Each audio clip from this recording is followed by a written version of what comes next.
Hey, my name is Dan. I used to work at the biggest dealership in the country, and now I teach fine folks like you how not to get fucked when buying a car.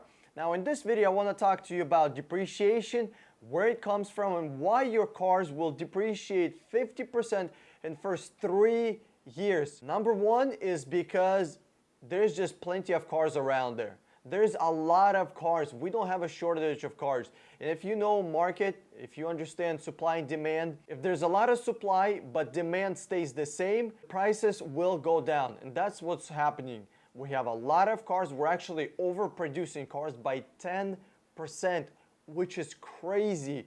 So that means for every 100 cars that we sell, there's 10 cars that are extra sitting on parking lots at the dealerships, just having no business being sold because they're just extras.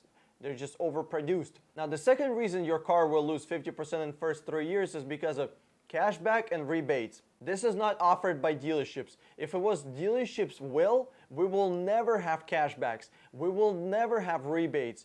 These are done by manufacturers. They're done at certain periods of the year. They're done for certain reasons. Like a couple of months ago, Honda Accord had 6 months worth of inventory of Honda Accords. They had cashbacks, they had rebates going on. 6 months worth of supply is just way too much for them to handle. They can't be parking them for miles and miles and miles. So what they do is they put out special incentives, they put special cashbacks, they put rebates. And what does that do to a car that was sold last year? If I can buy a brand new Honda Accord that's worth $35,000 for, let's say, $30,000, what happened to Honda Accord that was bought last year? It went down in price $5,000 because no one in their right mind is gonna go buy a used car for $29,000 or $28,000 or $27,000 or $26,000 or $25,000 even, when they can buy a brand new one, $30,000. Why would anybody do that? Cashbacks, rebates, and special offers, special deals keep our car prices down. Why would manufacturers do that? Are they losing money?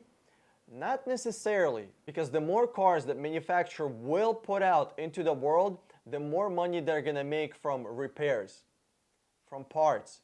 That's really where they're gonna make a lot of their money. Parts are super expensive.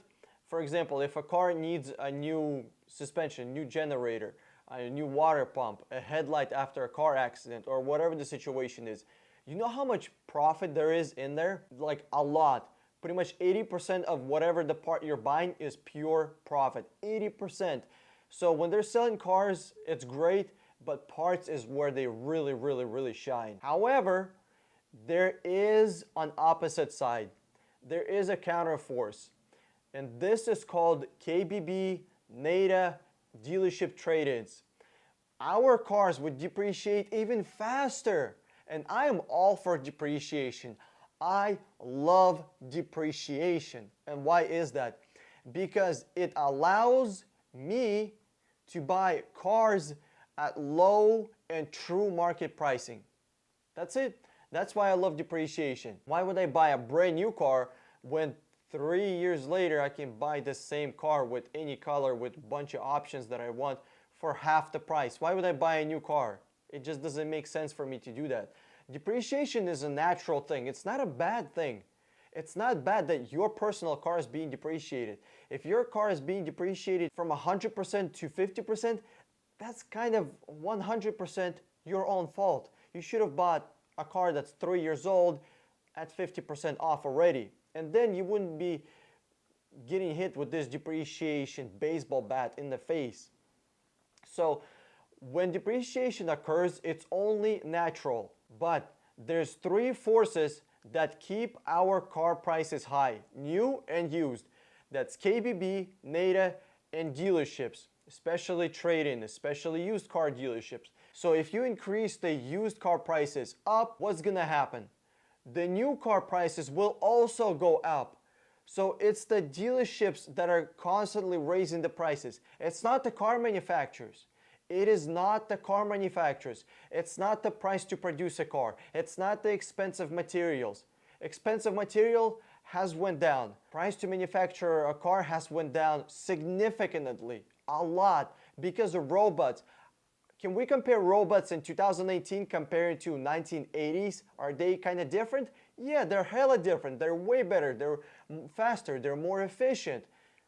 It doesn't take more, it doesn't cost more, it doesn't take longer to produce a car in 2018 compared to 1980s. Then how come prices of trucks went up by 800% when everything else went down?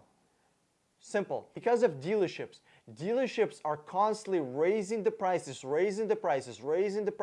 on used cars. If the used car prices are going up, then what's going to happen to new car prices? They're obviously going to go up. It's only common sense. For us to have low car prices, we have to do only one thing. We have to cut out the middlemen. We have to go around straight to the car manufacturers.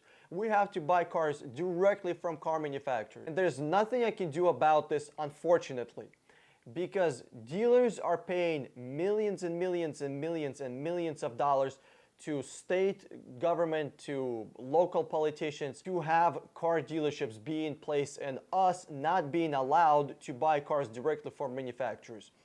So that's the bottom line. Hey, if you enjoyed this video, give me a thumbs up below and click the subscribe button over my head, or watch one of those two videos if you want to see more money saving tips about cars. This is Dan with 60 Minute Car. I'm signing out and I'll see you on the internet.